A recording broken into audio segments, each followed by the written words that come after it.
and welcome back to our Maserati F1 Manager series and the final episode in this 2026 season, as today we'll be doing a little bit of a review of this previous 26 season. We'll have a look at where the Drivers and Constructors Championships were won, and we'll also have a look at the teammate battles up and down the grid. So first thing we're looking here is at the end of season sponsor review, and our title sponsor, Rockstar Energy, has been disappointed and our team marketability has dropped, which is a bit of a shame. I think it might have to do with the engagement. We missed a couple of those, but yeah, still a shame to see that drop. But here we have it then, a review of our drivers in this 2026 season, and Franco Colapinto finished P6 in the Drivers' Championship. Very good result for him with 185 points.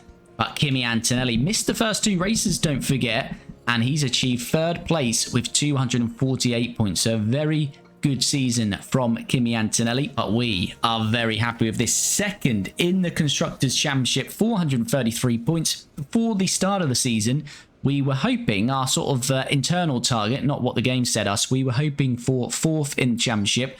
As the season went on, looked like top three was realistic. But yeah, somehow we slipped into P2 and made it ours. So second in the Constructors, and hopefully in 2027, we can fight for both championships. Team ratings increased, so we're becoming more known in the world of F1 as well. And here we go, end of season board review. So season objective was 6th. We achieved 2nd. Long-term objective was to score in 50% of the races across the next couple of seasons. And we scored in every race this year. So brilliant stuff from the drivers and our team. And just an overview here then, Constructors 2nd, best driver position 3rd with Antonelli. Team principal, we've gone up to 850, and team rating noteworthy. So Constructors, we've increased quite substantially there, and drivers, heritage still won, and team rating up to 561. And board are very happy and will be giving us another $1.5 million. In terms of the other championships this year, F3 is ART who win the Constructors, and Christian Mansell driving for MP Motorsport wins the F3 Driver Championship. Dennis Hauger in Invicta Racing wins the Drivers Championship in F2, and Invicta win the Constructors. And then in Formula 1, we're going to have a look at this a little bit more closely in the database editor very shortly. But as we see, McLaren win it, Maserati 2nd, Ferrari 3rd, and all of these were quite comfortable in the end. I think Ferrari would be a little bit disappointing that we jumped them into P2, but Ferrari finished 3rd. Red Bull 4th, Aston Martin 5th, but a big drop-off from 2025 compared to 2026 is Mercedes. They seem to be getting some more points towards the end, so perhaps they're gearing up for a return to the top 5, top 4 in 2027. Williams, solid 60 points. They're sort of best of the rest almost. They're cut adrift from this top 6, but they're well clear of the bottom 4. RB picked up 10 points. Kick Sauber 9th, Alpine 10th, and Haas didn't score all year. And the Drivers' Championship, as we saw, it was a championship battle between the two McLaren drivers. Lando Norris came out on top. Penultimate race of the season in Canada, winning it. Oscar Piastri P2. Kimi Antonelli, though, secures P3 by 42 points. So very good work from Kimi. Leclerc finishes 4th, and Verstappen rounds out the top 5. As we've seen, Franco Colapinto finished P6. Hamilton 7th. Fernando Alonso 8th. Perez 9th. And Sainz rounds up the top 10 in the Drivers' Championship. The rest of these, Lawson in P11. So again, disappointing because he's fell, what's that, 148 points, if my quick maths are correct, off his teammate. So well behind Max Verstappen. Danny Rick in P12 in the Mercedes, and that's quite significantly behind Sergio Perez. So it'll be interesting to see if the Mercedes retain the drivers for 2027. Stroll in 13th. Again, another one miles off his teammate, 100 points off Alonso. Albon 14th, and he's significantly beaten by Sainz, but we'll look at those teammate battles shortly. K-Mag 15th, Mick Schumacher 16th, both RB drivers, equally scoring there, 5 points each. Bortoletto 17th, Gasly 18th, Zane Maloney who raced 2 races and he still beats Teo Porcher, Ocon, Hulkenberg and Behrman. He's in 19th, the rest 20th, 21st, 22nd and 23rd respectively. And the fastest pit stop competition, we had a 1-2 in the final race in Brazil. So we finished P2 in that fastest pit stop competition. That's the best we've ever done. Can we claim P1 in this? Can we go for all 3? Although I don't really class this as a championship, but let's just say it for now. Can we go for all 3 championships in 2027? Red Bull win the fastest pit stop. We're in P2, Ferrari 3rd, McLaren 4th, Alpine 5th, and Haas suffering with no points and slowest on the pit stops as well. So plenty of work to do there with Haas. Right, let us jump over now to the database editor then, and we'll have a look at this championship where it's won and lost in the drivers and the constructors, and we'll also have a look at these teammate head-to-head battles. Here we go then, we're in the database editor and we're having a look firstly at the constructors where that was won and lost, but really, if you look at McLaren, pretty dominant all the way through, especially at the start here. I mean, who was their closest rivals? Probably Ferrari and Red Bull at the beginning here, but McLaren started off strong. 31 points, 37, 43, 43, 43. I think that's 1-2s, isn't it? I can't remember if we had sprint where we had sprints, but obviously a 1-2 is 43 points. So if they're not sprints, they wouldn't have all been sprints. They're taking maximum points here. And yeah, it's really Ferrari, actually. If you look at the first 5 races, they were 27, 25, 25, 27. So around 3rd to 5th in position were the Ferraris. But yeah, McLaren all the way through really until we got to Monaco, a bit of an outlier where Kimi Antonelli won that race. But yeah, all the way to Monaco, pretty good. Had a bit of an issue in Spain. I think they had a double retirement, if I remember correctly, in Spain. Then Austria, 27 points, a little bit down, but then back to this 43. And of course, it isn't sprints, actually, because, yeah, we've got the sprints in brackets. So, yeah, they were 1-2s in Japan, Bahrain, and Saudi. And then, yeah, back to Silverstone, pretty good. A little dip in Hungary, Belgium, but still, even when they're dipping, they're getting 25 points, and then they finish strong. So, a little bit, I guess, for their standards across 2026, a little bit of a dip between sort of Hungary to maybe Baku. But again, Singapore to Brazil, the last 4 races, absolute dominance. So, this was McLaren's Constructors' title all the way through. You had Red Bull and Ferrari early days here. Red Bull started, I guess the first couple of races started strong, 20 and 19, but they never really reached those heights again. They got 18 in Imola and 14 in Monza and then 12 in Canada. But apart from that, yeah, not great from Red Bull, to be fair. Most of these points was because Max was scoring. So China, I'm assuming that was probably, you know, either a second for Max, second place finish, and a 10th for Lawson, for example. So, yeah, Red Bull just struggled because they only had 1 driver scoring points. But Ferrari started strong, not as strong as McLaren, because McLaren just blistering, but 27, 25, 25, 27. And we ended up finishing second. And in that time, you can see we got 8, 8, 5, pretty good Bahrain. But that would have been quite a bit of a deficit. Then in Saudi, they beat us by 2. But then from Imola, generally our performance improved, but this is where we start to turn the corner on them as well. 22 points to 8, 11 to 3 in the sprint. Monaco 37 to 14. They hit back in Spain, but then Silverstone 22 to 12, Hungary 25 to 14. And I think we pretty much beat them then for the rest of this season, didn't we? 16 to 12, 33 to 10, 33 to 6 plus the sprint, 43 to 21, 20 to 15. They beat us in Kota. We beat them again in Canada and Brazil. So really, Ferrari had a great points advantage on us until we hit around Imola and Monaco, and then we just started to dominate. So the second half of the season, we accumulated more points than they got that advantage in the first half, and that gave us P2. Aston Martin were always really 5th, weren't they? They just had that consistency. Early on, a little bit of a battle here with Mercedes. It looks like Mercedes might have been ahead, actually, until we got to Spain, but similar to us around that sort of European, typical European season, when that starts, upgrades come, and it looks like that's where Aston Martin made their move as well, because from Spain, I think, as I say, just looking at these points briefly, I'm not going to total them, but it just looks like Mercedes actually would have been ahead before getting to Spain, but then absolute dominance from Aston Martin. Mercedes didn't score in Austria, Silverstone, and Hungary. And Aston Martin took, 43, 53, over 50 points in that spell. A little bit of a fight back there from Mercedes, but I think this is where the damage was done. So Aston Martin 5th. Mercedes were always going to be 6th because there wasn't much of a challenge below, although Williams did consistently score points this year, just a few races where they didn't. So a good 7th place finish.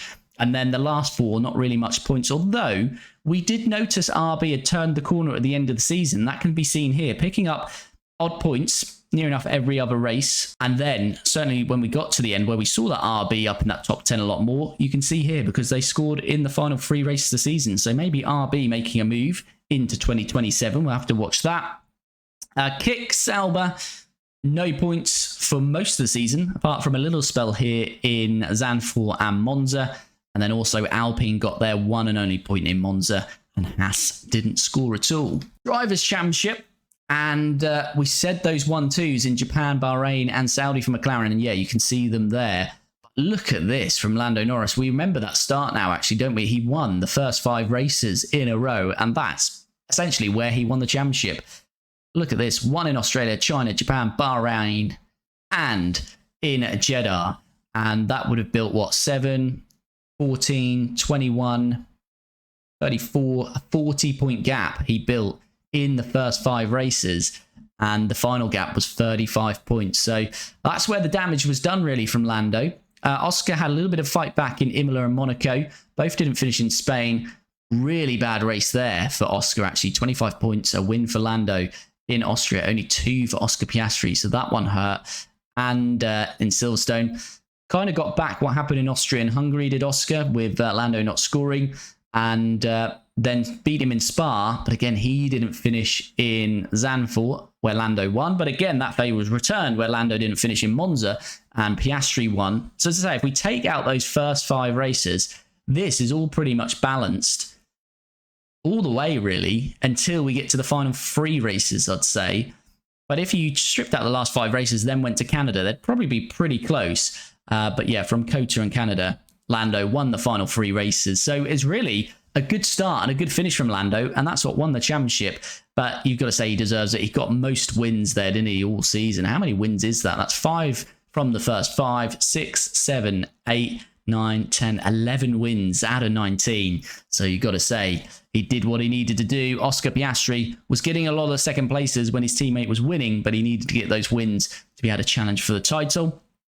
Kimi Antonelli, we're going to see a similar story to the constructors here, where if you look at Leclerc and Hamilton to a degree, and Max, they were all scoring good points early on. We would have been a long way back, but when we get to Imola and Monaco, that's where you can see Kimi really picking up consistent points, near enough at least 5th and above for most of these. Little dip there in Austria.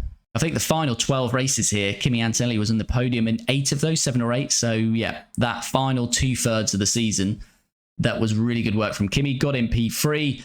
Leclerc and Max were very close. Max was ahead first 2 races. Yeah, first half of the season, or first, 6 races, Max would have been ahead. Then Leclerc starts to come back at him. And yeah, Max kind of dropped off, didn't he? And he had a lot of DNFs not scoring points in Baku, Singapore, and Brazil. So that's where Leclerc was just able to edge ahead. Colapinto was never really in this fight. He was gaining a little bit here. And then towards the end, he picked up a few more points on Max, but P6, Colapinto. Hamilton, a few 3rd place finishes and a win. Did his teammate get a win this year? No. Leclerc only managed 3rd places on the podium 5 times, Leclerc, but always in 3rd.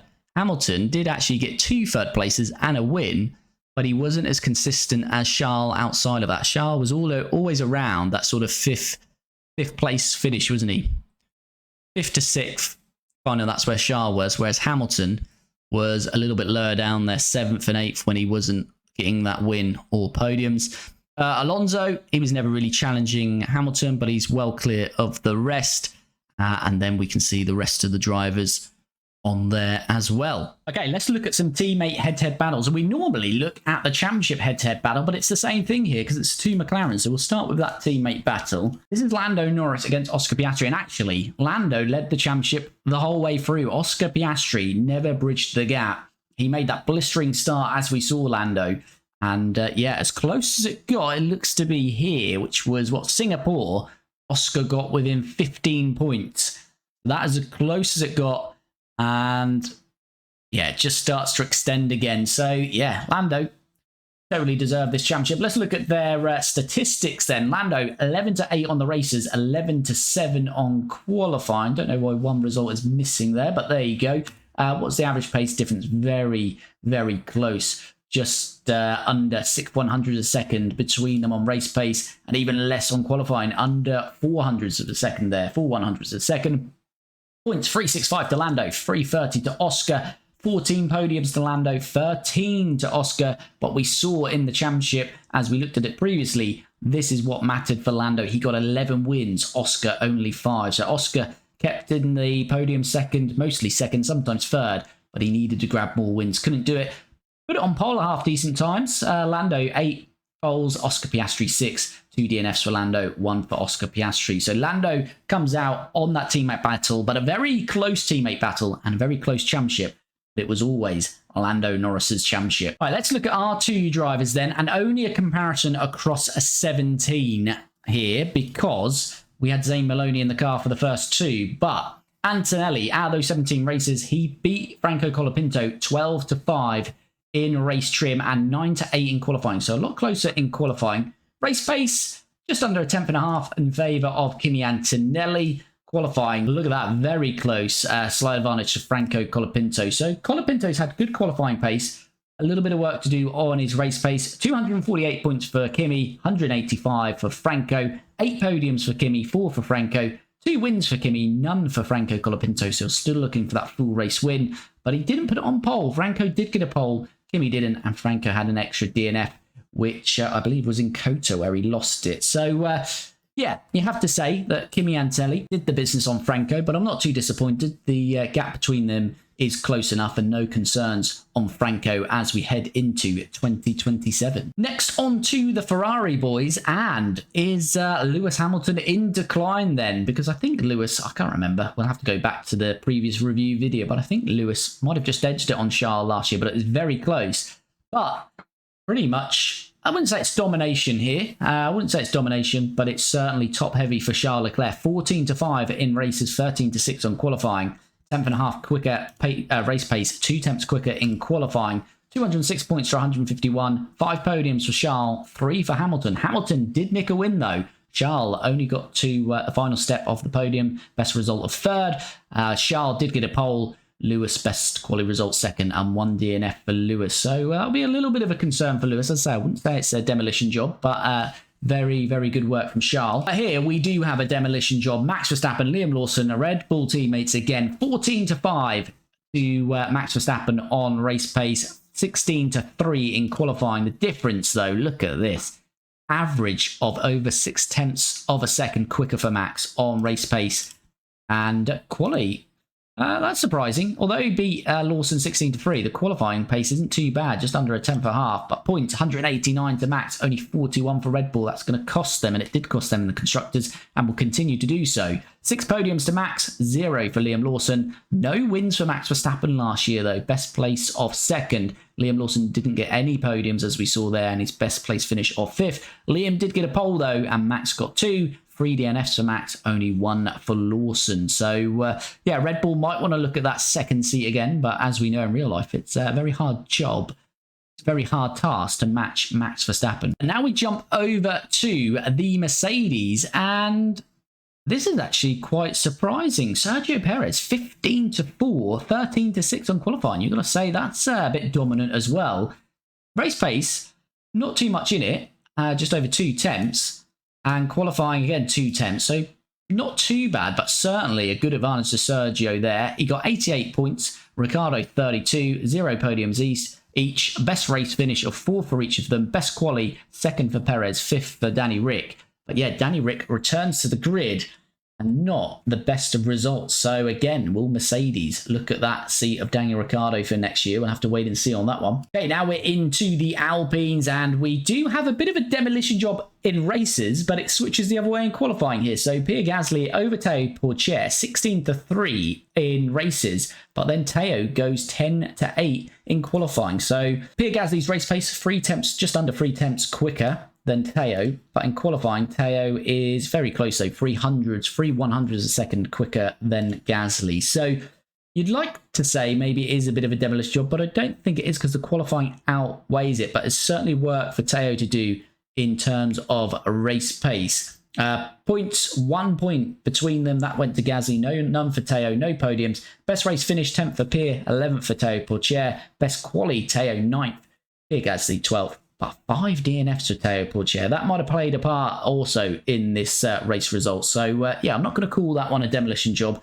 Teo work to do, though, next year. Albon and Sainz then in Williams. Albon had a good record against Sainz last year, but it looks like Sainz has turned the corner in that Williams. 13-6 in race and qualifying here. And average pace difference under 2 tenths, just under 2 tenths race pace, but qualifying pace just over 3.5 temps. So Carlos, a good advantage there. He got 47 of their 60 points. Albon 13, no podiums. Best race finish for 5th for Carlos, 7th for Albon. Best quali 5th for Sainz, 6th for Albon, and 2 DNFs for Sainz, 3 for Albon. So again, not a demolition job, I'd say, but Carlos Sainz, the clear top driver there in Williams in 2026. Okay, over to Haas, and not too bad from Ollie Bearman up against his experienced teammate Esteban Ocon in his second season. Ocon still coming out on top, 12-7 in both race and qualifying, but have a look at the gaps here. Yeah, very close. So just over 4/100 of a second quicker was Ocon in race pace, and just a 10th quicker, 10.5 quicker over qualifying. So probably a little bit of work to do for Bearman on qualifying, but his race pace definitely coming on there. No points or podiums for each. Haas didn't score any points in 2026. Best race finish, 15th for Bearman, 13th for Ocon. Best quali, 13th for Bearman, 8th for Ocon. So you can see a little bit off on the quali, and Bearman had 3 DNFs to Ocon 0. So Ocon comes out on top, but not by too much. So a little bit of work to do for Ollie Bearman for next year, depending on where both these drivers might end up. Now we're into the colossal partnership of K-Mag and Mick Schumacher, and K-Mag just comes out on top in terms of races, 11-8, but Mick Schumacher 10-9 on qualifying. Let's look at the difference in pace. Well, K-Mag, a lot better on race pace, over 2 tenths quicker on average, but Mick Schumacher over a tenth quicker in qualifying. So Mick has work to do on race pace, K-Mag in qualifying pace. But again, will we see either of these drivers on the grid in 2027? We'll have to wait and see on that. They both got 5 points each, no podiums. Best race finish, both got 9th, and both got a best quali of 4th. That must have been later on in the season because that car started to come alive, and we had 3 DNFs for K-Mag, 0 for Mick Schumacher. So all in all, that's a pretty close driver partnership there. Probably one of the closest we've seen behind McLaren, I'd suggest. Penultimate team then, and it's Kick Sauber and Bortoleto coming out on top in terms of races, 12-7 over the experienced Nico Hülkenberg, but Hülkenberg returns the favourite in qualifying, 11-8. Let's again look at the pace. So very close on both of those. Just over 4/100 a second quicker Bortoleto on average on race pace. But Hülkenberg half a tenth quicker in terms of qualifying. 3 points for the team, and they all came from Bortoleto. 0 from Hülkenberg. No podiums. Best race finish of 9th for Bortoleto. 13th for Hülkenberg. They both got a best quali of 9th. 1 DNF for Bortoleto. 3 for Hülkenberg. So I think that's a pretty good season for Bortoleto down in that Kick Sauber. Will that give him a chance of better drive in 2027, I wonder? And the final team we're going to have a look at, Fernando Alonso, rookie. Is he rookie of the year for 2026? Because he's absolutely dominated his teammate Lance Stroll. 15-4 on races and 17-2 on qualifying. I think this is the most dominant team partnership we've seen then. Average race pace difference, 6 tenths of a second for Alonso, 7 tenths in qualifying. That's a really poor reading for Stroll. 127 points for Fernando, 27 for Stroll. So Alonso gets 100 points more than his teammate. 4 podiums for Fernando, none for Lance Stroll. Best race finish, 2nd for Fernando, as well as his best quali of 2nd. 6th in the race best finish for Stroll. 8th in qualifying and 1 DNF for Stroll. So dominant Fernando Alonso before heading into 2027, but he's getting on.